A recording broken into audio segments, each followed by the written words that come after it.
Good morning. I hope this video finds you in the best of health and spirits. Okay, the title of this video is also very interesting, but I'm a little bit back to my mainstream themes and mainstream topics. The name of this video is Why Developing Countries Can and Must Take the Lead in Developing New Scientific Paradigms and New Technologies.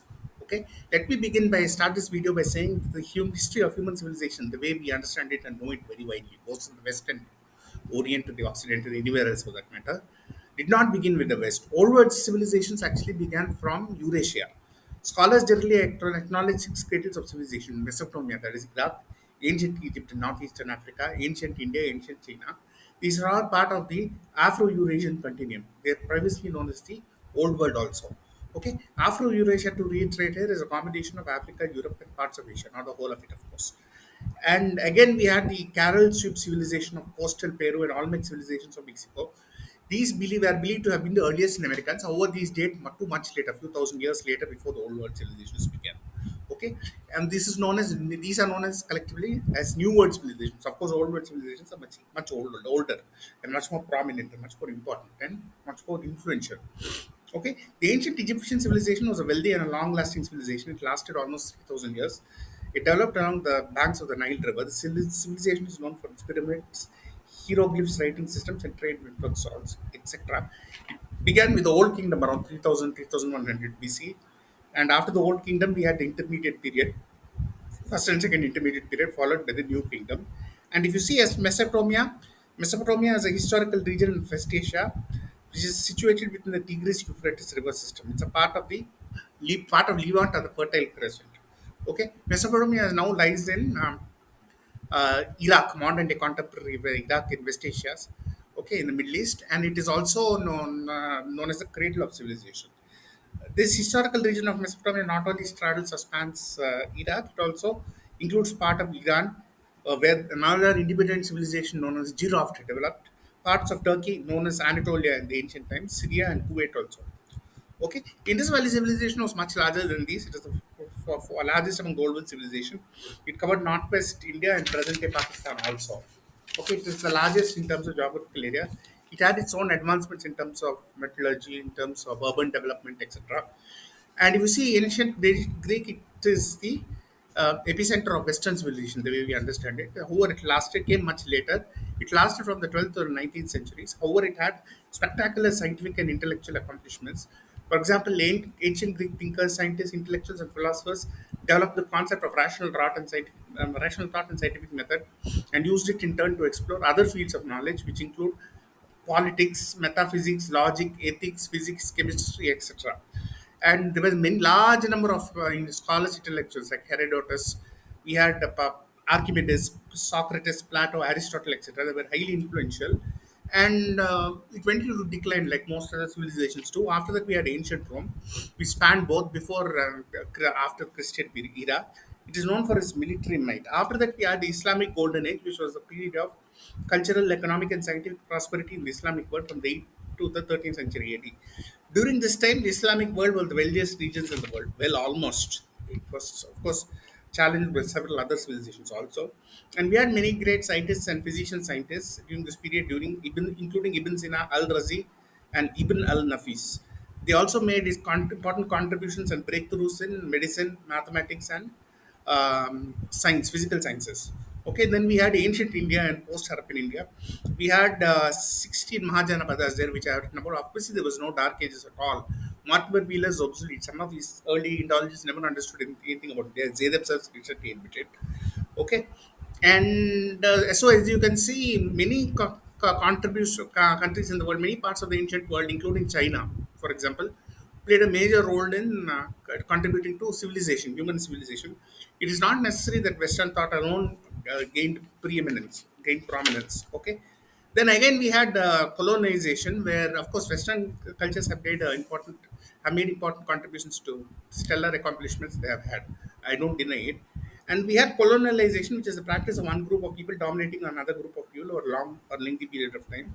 It involved the exploitation of colonized people and their resources for the benefit of European countries, which tried to maintain the military hegemony. Okay, we had Spain, we had Portugal, we had France, we had United Kingdom of Britain. All these were major colonial powers. They claim to have brought European values and ideals to the non-Western world. Parts of partly have only been partly true. Okay, because of course Western civilization eclipsed other civilizations over the past 2000 years or so, and other civilizations can regain their clout. For example, China and India are again witnessing a rebirth and a renaissance. Okay, the process of decolonialization began in the 1940s. India was one of the first countries to achieve independence, and this led to a bloody civil war and the partition of the subcontinent in 1947.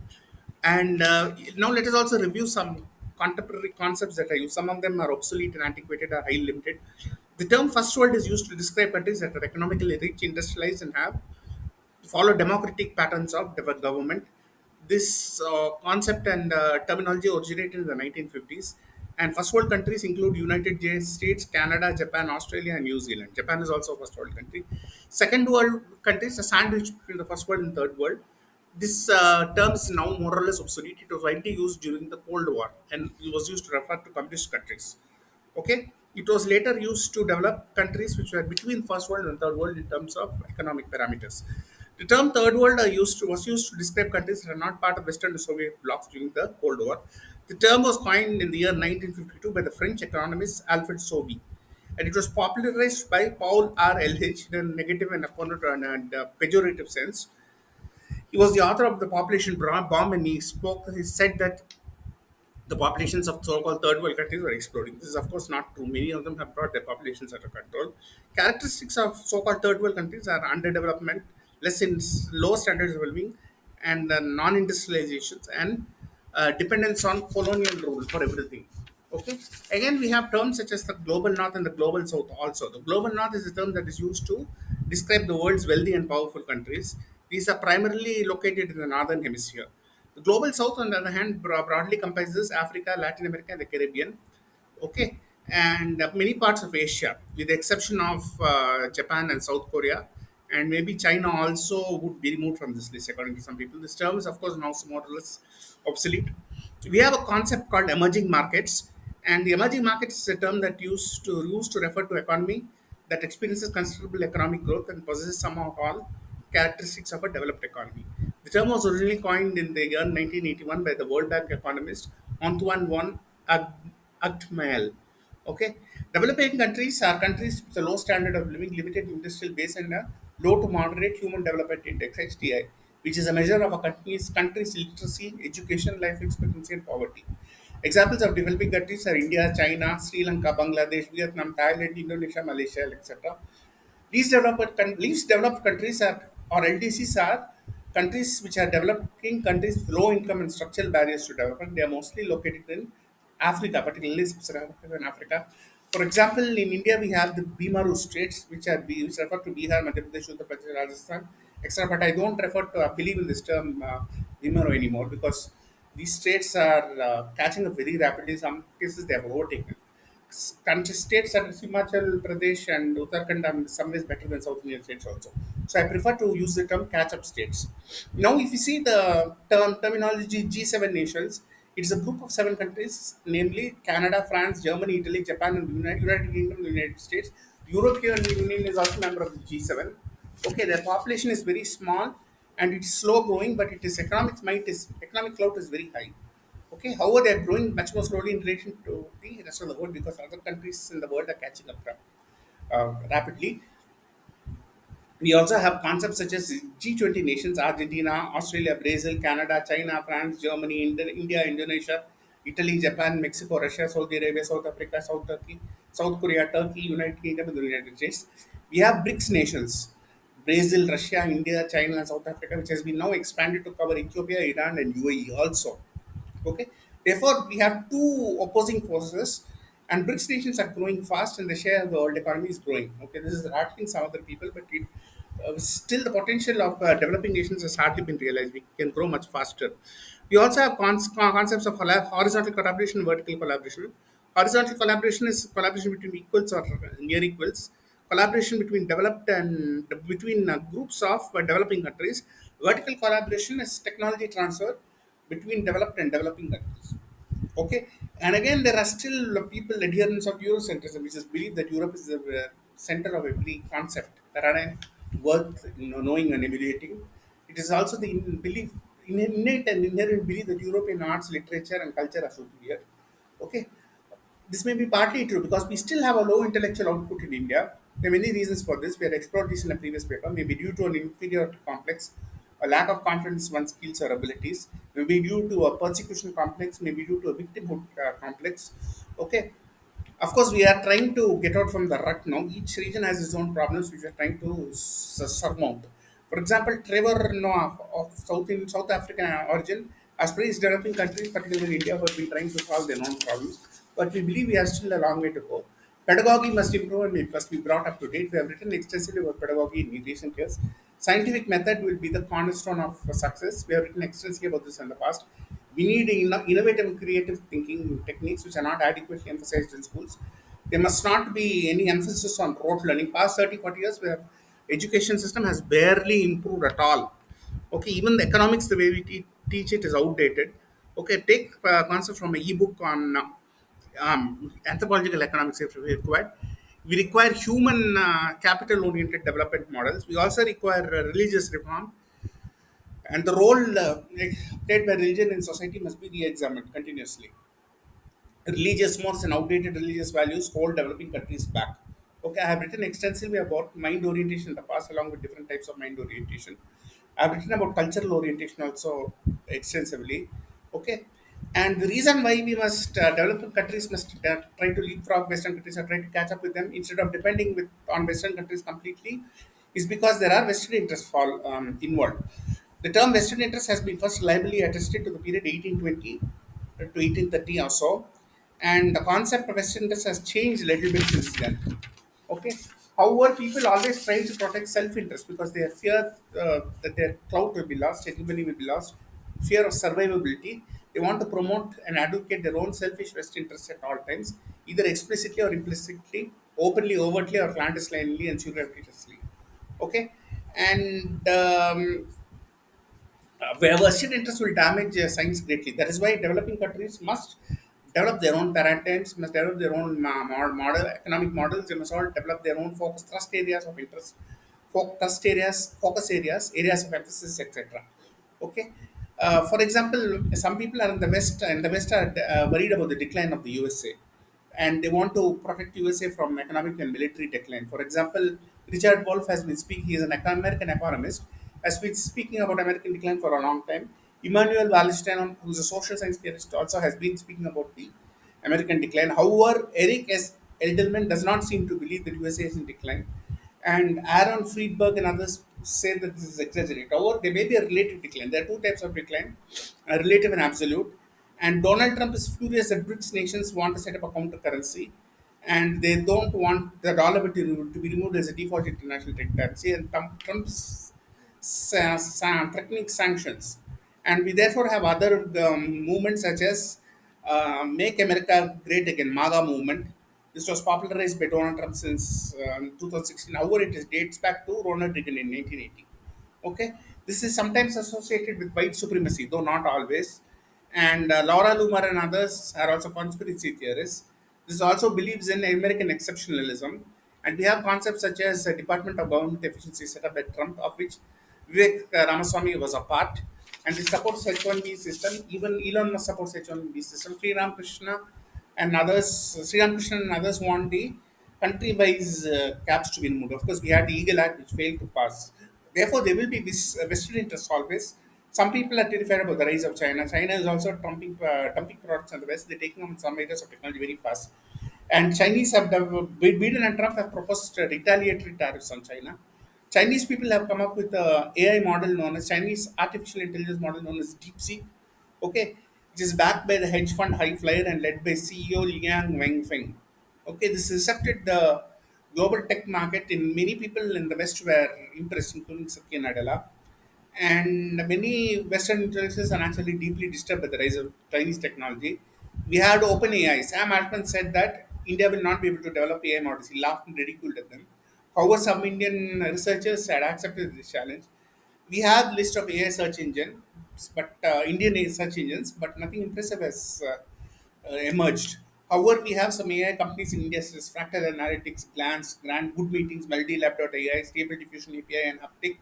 Tech Mahindra is also trying to adopt AI, and some other companies also are. We need AI sovereignty due to data privacy concerns, and there will always be naysayers and doomsday predators like Mr. Hanzi, who makes fun of India always on YouTube and belittles India. Therefore, there will be vested interests always. For example, Gregory Puzzle had tried to make fun of me, but since I had epistemology on my side, I could refute him easily.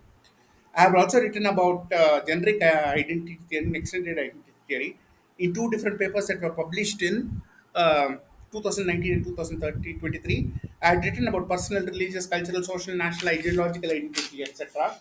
And we need not wait for developed countries to help developing countries rise. This is an exercise in futility because we say a rising tide lifts all boats. It's not going to happen. There must be a renewed intellectualism in developing countries. However, we still have a long way to go. What is intellectualism? An intellectual may be defined as an individual who researches in activities pertaining to the mind or the intellect or the understanding of complex issues that a common man or majority of people in the region do not fathom, understand, or comprehend, or typically not are not interested or preoccupied in. Intellectual possesses mental faculties to a very high degree and possesses a different mind orientation from other people. Okay, therefore, we need 21st century intellectualism.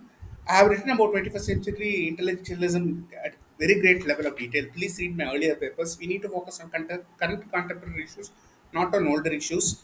We need to indulge in thought leadership. A thought leader has been described as an individual or a firm recognized in an authority in a specific field. Specific field. A thought leader is a person who specializes in a given area to whom others in that industry turn out for guidance. Okay, and again, the quality of science itself is not is found wanting due to Eurocentrism. Other countries have not been able to challenge Eurocentric paradigms adequately or sufficiently. We need multipocality. Multiple voices need to be heard. Thoughts and opinions need to be heard. We need intellectual multipolarity also. This can help the quality of science improve to a great extent. We must not succumb to ideology. Ideology-driven approaches will weaken India, whether Dravidian nationalism or Hindutva, etc., Dalit nationalism.